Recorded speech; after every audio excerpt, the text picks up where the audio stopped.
Are you in a toxic situation with a team, a person, or in a company culture right now? If you are, then you are not alone. Research shows that 1 in 10 people are actually experiencing a toxic situation at work right now. And we've both been there, and I think it often happens more than once in your squiggly career. It's one of those really knotty moments where it will leave you feeling drained and exhausted, and just so depleted. It is such a tough time. And so today we're going to talk about how can you cope and stay confident if that's where you are right now. We know that for most people, it's not an option to just leave. Like for most of us, when this happens, if we could walk away straight away, that's probably what we would do.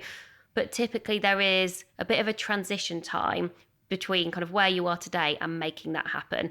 So we hope we'll be able to help with like what you might do in the here and now. So we're going to talk about 3 areas: minimizers, energizers, and protectors. So let's start with minimizers.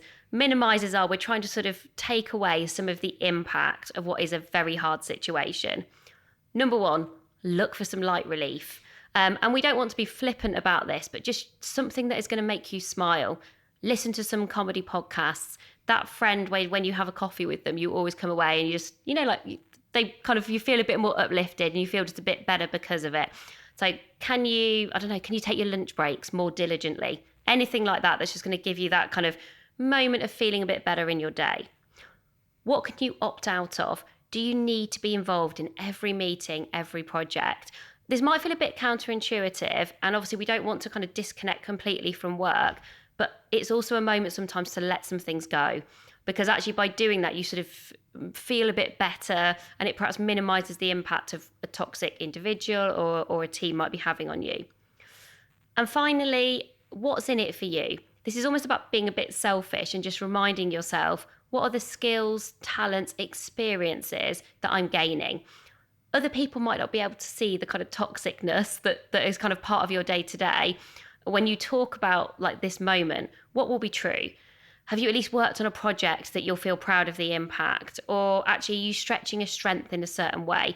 It might be really not very fun, kind of how that's happening or how that's feeling, but perhaps it's just reassuring to remind yourself there's going to be something good for you when you kind of move on to whatever's next. So once we've minimized our exposure to the situation, we need to get a bit of energy so we can kind of do things different. And there are 3 things that can help you to stay energized when you're in a toxic situation.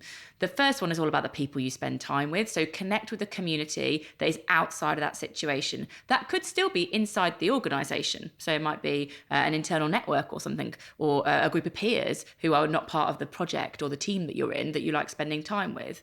Second thing you can do is hobbies outside of work. So this is the thing that you're passionate about, the thing that you enjoy doing. It sort of acts a bit like active rest. It's very energizing for you and your brain and gives you a little bit of distance from that situation.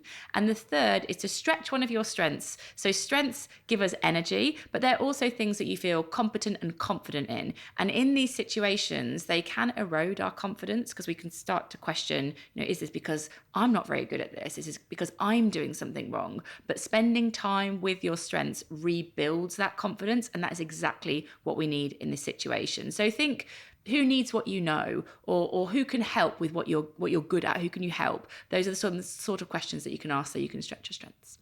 I was reflecting that I think in one of the toxic situations I was in, I think it's the fittest I've ever been because I did a lot of running. And finally, protectors. So if something is starting to feel very toxic, you might want to start writing things down, which I know almost feels it's just so not fun to have to do because you're having to relive the experience. But our memories are not very good.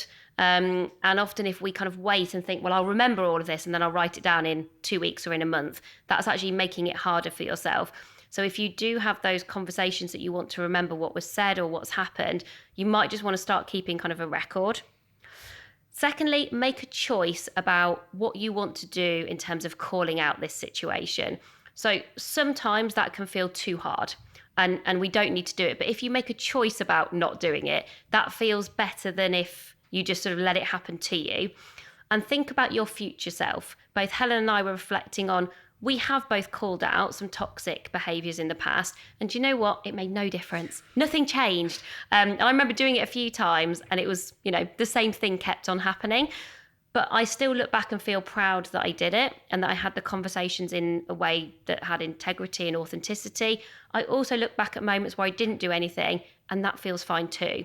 But I don't think I made a choice about it one of those times. And I think if you're intentional, I think it makes a difference. And finally, get a mentor outside of the toxic situation. Somebody who can remind you what you're good at, who can open up and spot opportunities and possibilities for you.